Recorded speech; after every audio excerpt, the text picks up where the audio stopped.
بسم اللہ الرحمن الرحیم الحمد للہ والصلاۃ علی اہلہا۔ زہرا اکیڈمی کے تحت مذہب شناسی پروگرام میں آپ تمام احباب کو، نوجوانوں کو خوش آمدید کہتے ہیں۔ تاریخ و سیرہ کے حوالے سے چند جلسات میں ہماری گفتگو جاری رہے گی، جس میں ہم کوشش کریں گے کہ تاریخ انبیاء انتہائی اختصار کے ساتھ آپ کی خدمت میں پیش کریں۔ آج ہم حضرت آدم علیہ السلام کے حوالے سے گفتگو کریں گے اور اس واقعے کو آپ کی خدمت میں بیان کریں گے۔ قرآن مجید میں حضرت آدم علیہ السلام کے حوالے سے کافی آیات موجود ہیں جس میں اس واقعے کو بیان کیا گیا ہے۔ یہ واقعہ میں آپ کی خدمت میں انتہائی اختصار کے ساتھ بیان کرتا ہوں۔ ہوا کچھ یوں کہ ایک مرتبہ خداوند متعال نے فرشتوں کو خبر دی کہ میں زمین میں اپنا خلیفہ بنانے لگا ہوں، میں زمین میں اپنا ایک جانشین بنانے لگا ہوں۔ بس یہ خبر سنتے ہی کچھ فرشتوں نے کہا کہ پروردگارا، تو جسے زمین میں اپنا جانشین اور خلیفہ بنانے لگا ہے، اس کی جو خصوصیات ہیں جو ہم دیکھ رہے ہیں، یہ تو زمین میں فساد کرے گا،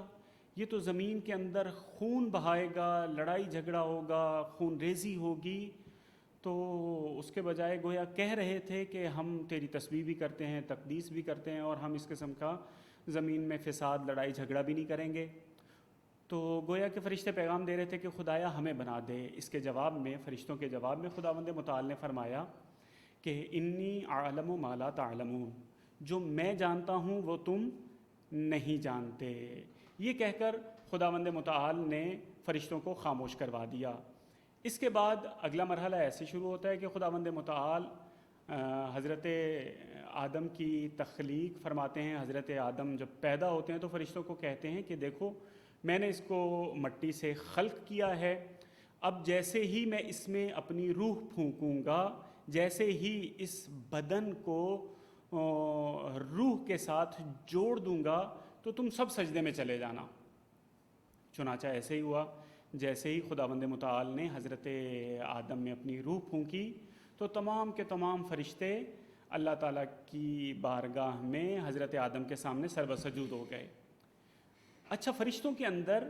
ایک شخصیت جسے ہم شیطان کے نام سے، ابلیس کے نام سے جانتے ہیں، اس نے انکار کیا۔ اس نے کہا کہ میں سجدہ نہیں کروں گا۔ اللہ تعالیٰ نے پوچھا کہ تم نے کیوں نہیں سجدہ کیا؟ جب میں نے حکم دے دیا تھا کہ آدم کو سجدہ کرو تو تم نے کیوں نہیں سجدہ کیا؟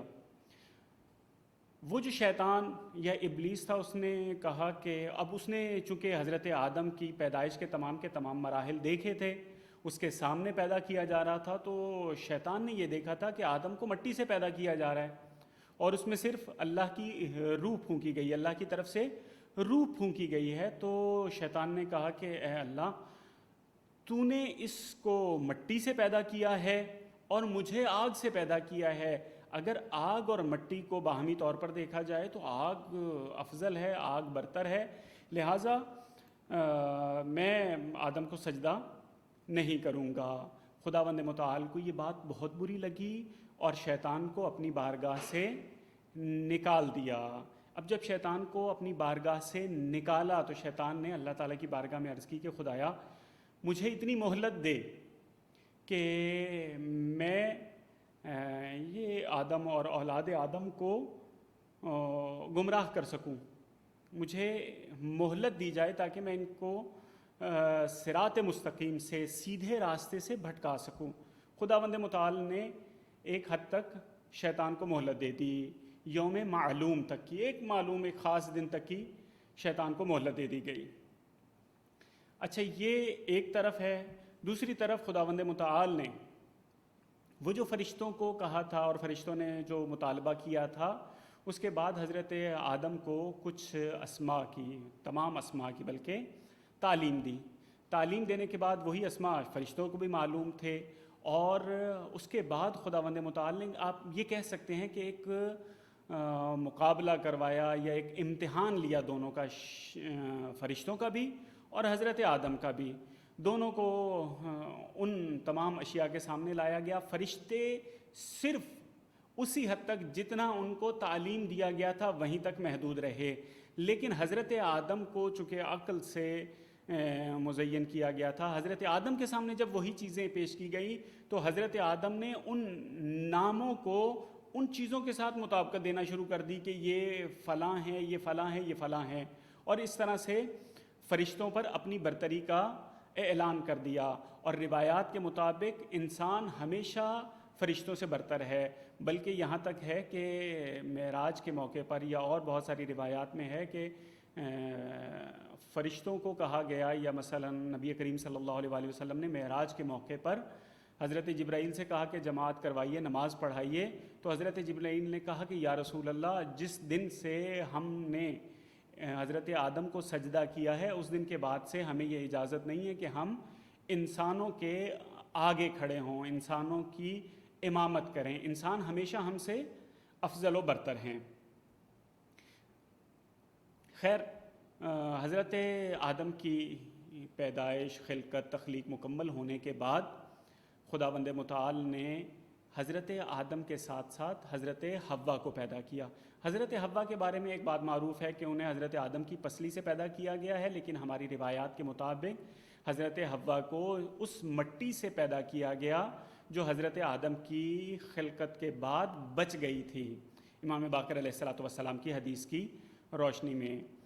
اس کے بعد حضرت حوا اور حضرت آدم کو دونوں کو ایک بہشت میں, ایک جنت میں رہنے کے لیے چھوڑ دیا گیا کہ آپ یہاں پر رہیں, اللہ تعالیٰ کی نعمتوں سے بہرہ مند ہوں, لیکن یاد رکھیے گا کہ یہاں پر ایک درخت ہے, اس کے قریب بھی نہیں جانا, چہ جائے کہ اس کا کوئی پھل توڑ کے کھا لیں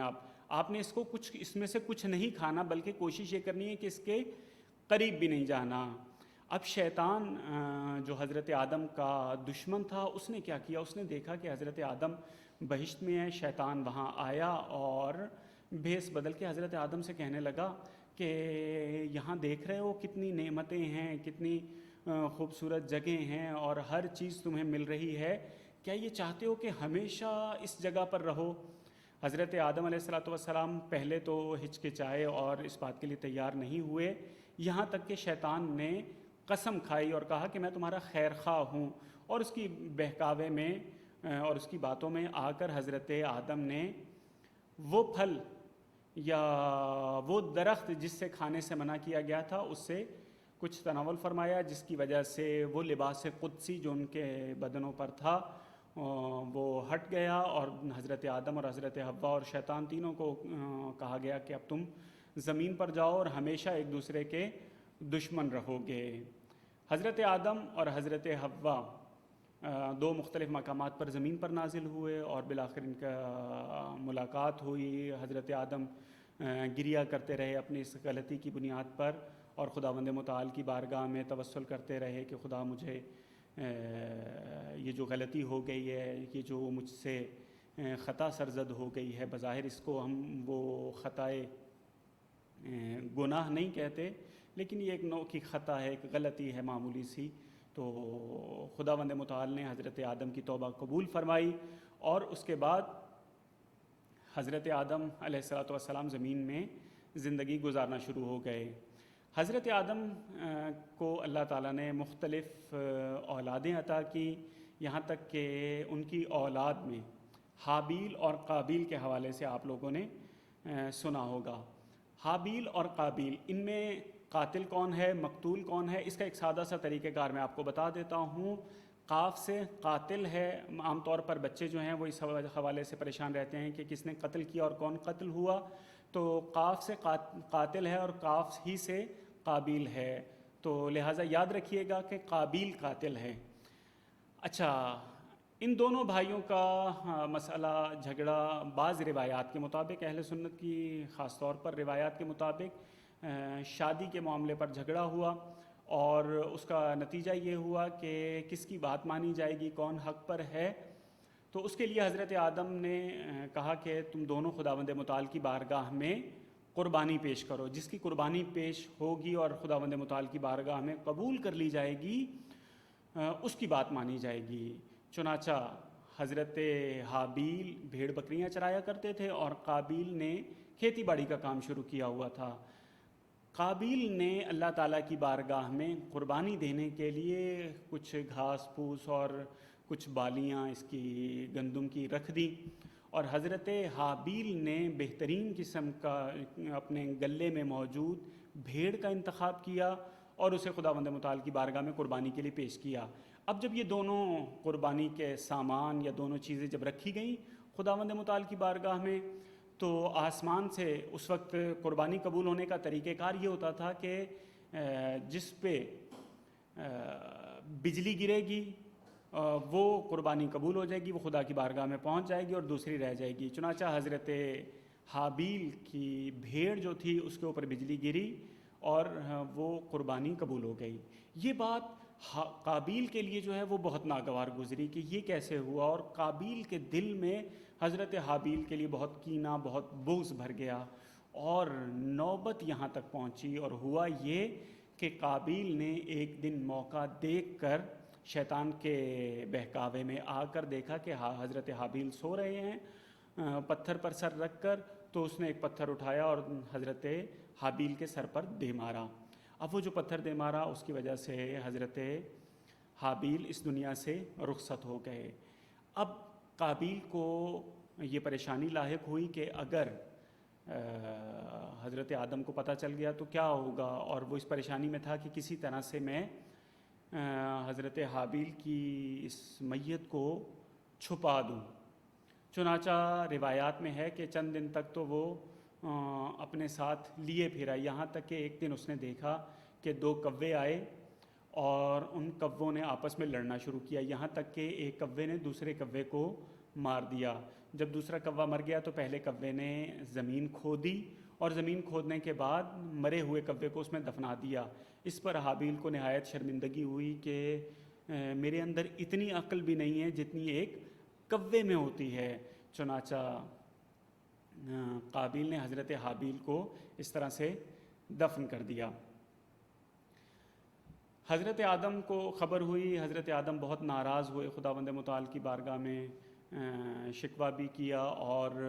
اس کے بعد حضرت آدم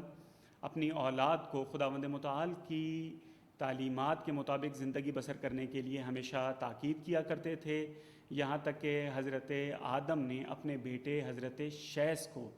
جنہیں ہبۃ اللہ بھی کہا جاتا ہے، اپنا وصی بنایا اور انہیں اس بات کی تاکید کی کہ دیکھو میرے بعد ایک اور نبی آئے گا جس کا نام نوح ہوگا، اور تم میں سے جو حضرت نوح کو پائے ان کی شریعت پر عمل کرے، ان کی تعلیمات کے مطابق زندگی گزارے، اور اپنی اولاد کو بھی یہ وصیت کی کہ جب تک حضرت نوح نہیں آتے اس وقت تک آپ تمام کے تمام افراد ایک دوسرے کو وصیت کرتے چلیں، اور یہ جو وصیت کا سلسلہ ہے اپنے بعد آنے والے انبیاء یا اپنے بعد آنے والی شخصیات کے بارے میں بشارت ہے، اس کا سلسلہ حضرت آدم علیہ السلام سے شروع ہوا۔ حضرت آدم کی زندگی انتہائی اختصار کے ساتھ ہم نے آپ کی خدمت میں پیش کی، انشاءاللہ امید ہے کہ آپ کی معلومات میں اضافے کا سبب بنی ہوگی۔ والسلام علیکم ورحمۃ اللہ وبرکاتہ۔